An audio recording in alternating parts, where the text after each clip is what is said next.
Thank you for that. Sure. Yeah, Absolutely. I'm curious what you would say. Somebody, let's say at your church or whatever, comes to you and says, "Hey, Keith, listen, I understand what you're saying, but I don't know if I agree. I mean, I look around and I see all these different religions, and they seem to be seeking after God. They're seeking for truth. Even Paul, when he went up to Athens, I believe it was, he sees that uh, Statue to the unknown God. yeah, Yeah. the statue to the unknown God. So how can it be that, or how can you say that no one seeks after God? Oh. Well, I would not say that no one seeks after God. Okay, so notice what he just now said there. I would not say that no one seeks after God. Now, what if I clip that out right there? Just stopped him, and I just took a little clip, and I just said, I just asked him that question. He says, I would not say that no one seeks after God, and I put that on Twitter, and I labeled him a Pelagian. Would that be good for me to do that? By the way, don't worry, I'm not going to do that to you, brother. But that's the kind of stuff you see some Calvinists doing to me pretty regularly, where they'll grab little clips like that out of their context, and they'll put them on Twitter and say, look at what Leighton believes or teaches. What he's about to do, he's about to get a qualification, okay, is what he means by that. So even he's admitting that it's not just this whole concept, people do seek after the things that come from God, and they do. I mean, obviously, experience bears this out. There are a lot of people in our world. I have a friend who's now a hardcore atheist. He doesn't believe in God at all. But back when we were growing up, he went to church with us and did a lot of things and had a lot of interest in the Bible. I remember him asking a ton of questions.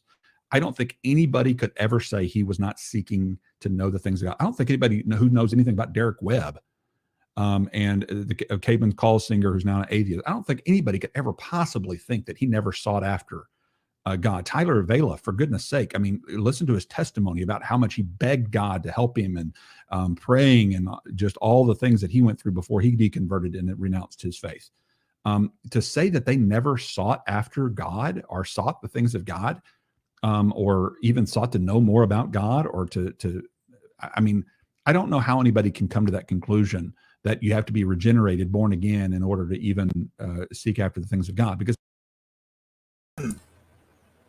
I think to continue that train of thought, which I do not believe Leighton Flowers would affirm, but I'm going to go ahead and say it.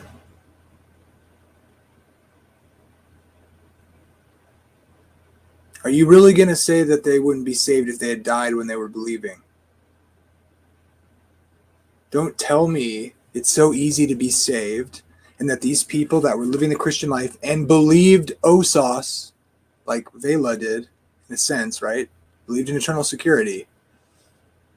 Don't you tell me he wasn't saved if it's so easy to get justified by Christ. Your only other option is to say you have to believe once saved, always saved to be saved. But, well, he's a Calvinist, so it wasn't really OSAS, it was eternal security, but as a Calvinist tainted it. Do you believe Calvinists who believe in eternal security are saved or not? Tyler Vela was that.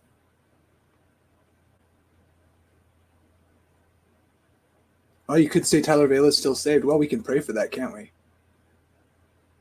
But the facts on the ground are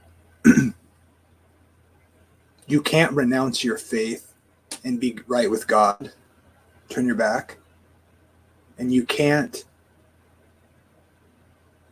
honestly say you know that person's saved. They need Jesus. Don't be a fraud.